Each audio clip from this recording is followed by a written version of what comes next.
हाँ, तो federal system की बात करें तो यहाँ पर कुछ पॉइंट्स दिए हुए हैं। पहला है, यहाँ गवर्नमेंट दो या दो से ज़्यादा लेवल्स की होती है। अलग अलग लेवल की गवर्नमेंट एक ही सिटीजन ग्रुप पर पावर करती है, पर लॉज बनाने और टैक्स वसूलने और उनका अपना अपना पावर एरियाज होता है। डिफरेंट लेवल्स की गवर्नमेंट के पावर एरिया कॉन्स्टिट्यूशन में क्लियरली स्पष्ट रूप से डिस्क्राइब किए होते हैं। इसलिए कॉन्स्टिट्यूशन गवर्नमेंट के हर लेवल के अस्तित्व और पावर की गारंटी और सुरक्षा देती है। चौथा है कि कॉन्स्टिट्यूशन के फंडामेंटल प्रोविजंस को किसी एक लेवल की गवर्नमेंट अकेले नहीं बदल सकती। ऐसे चेंजेस दोनों लेवल की गवर्नमेंट की सहमति से ही हो सकता है। नंबर 5 है कि कोर्ट्स को कॉन्स्टिट्यूशन और डिफरेंट लेवल की गवर्नमेंट के अधिकारों की व्याख्या यानी कि डिफाइन करने का पावर है। डिफरेंट लेवल की गवर्नमेंट के बीच अधिकारों के जो विवाद की स्थिति अगर हो जाए, अगर उन दोनों में कोऑर्डिनेशन ना हो, तो कोर्ट सर्वोच्च न्यायालय सुप्रीम कोर्ट इम्पोर्टेंट रोल निभाता है। 6th वन है कि अगर कोई फाइनेंशियल डिफरेंस या कोई लेवल की गवर्नमेंट के लिए अगर डिस्कस करना हो तो उसके लिए अलग अलग सोर्स डिपेंड है। इस प्रकार फेडरल सिस्टम या फेडरल पावर सिस्टम के डबल उद्देश्य होते हैं: देश की एकता की सुरक्षा करना और उसे बढ़ावा देना, और उसके साथ ही रीजनल विविधताओं यानी कि रीजनल डाइवर्सिटी का पूरा सम्मान करना। इस कारण फेडरल सिस्टम के गठन और कामकाज के लिए दो चीज़ें सबसे इंपॉर्टेंट है: डिफरेंट लेवल की गवर्नमेंट के बीच पावर शेयरिंग के नियमों पर सहमति होनी और इनका एक दूसरे पर भरोसा होना भी बहुत ज़रूरी है। वे अपने अपने पावर्स जो एरियाज है, रीजनल्स है, उनको मानेंगे।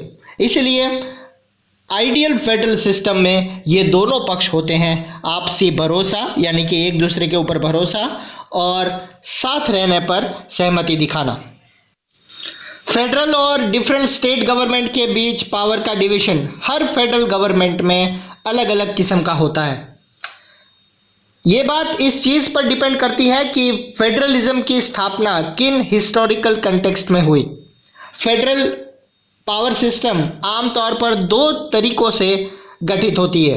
पहला तरीका ये है कि दो या ज़्यादा इंडिपेंडेंट नेशन या स्टेट को साथ लाकर एक बड़ी यूनिट गठित करने में होनी पड़ेगी। इसमें दोनों इंडिपेंडेंट स्टेट अपनी ऑटोक्रेटिक को साथ करते हैं, अपनी अलग अलग पहचान को भी बनाए रखते हैं और अपनी सुरक्षा और खुशहाली बढ़ाने का रास्ता भी अपनाती है। साथ आकर फेडरलिज्म बनाने के उदाहरण हैं कुछ United state of America, Switzerland और ऑस्ट्रेलिया एट्सेट्रा। इस तरह की फेडरल सिस्टम वाले मुल्कों में आमतौर पर प्रोविंसेस को इक्वल पावर होता है और वो फेडरल के कंपैरिजन में ज़्यादा पावरफुल होते हैं। फेडरल पावर सिस्टम को बनाने का दूसरा तरीका है बड़े देश द्वारा अपनी इंटरनल डाइवर्सिटी को ध्यान में रखते हुए राज्यों यानी कि स्टेट्स का गठन करना और फिर स्टेट्स और नेशनल गवर्नमेंट के बीच पावर का डिवीजन कर देना। इंडिया, बेल्जियम और स्पेन इसके उदाहरण हैं।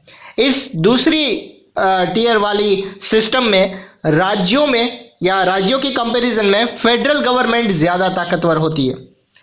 अक्सर इस सिस्टम में डिफरेंट स्टेट्स को इक्वल पावर दिए जाते हैं, पर स्पेशल सिचुएशन में किसी यूनिट्स को स्पेशल पावर्स भी दी जाती है।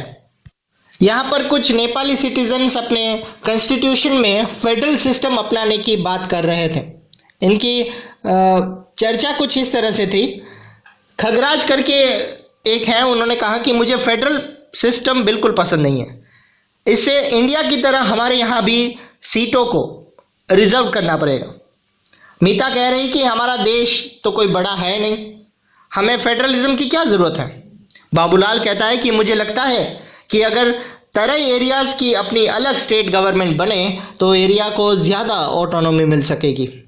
राम गणेश करके एक है, वो कह रहा है कि मुझे फेडरल सिस्टम पसंद है, क्योंकि इसका मतलब होगा कि पहले राजा जिन पावर्स को यूज़ करते थे, इनका इस्तेमाल अब सिस्टम में हमारे इलेक्टेड रिप्रेजेंटेटिव्स करेंगे।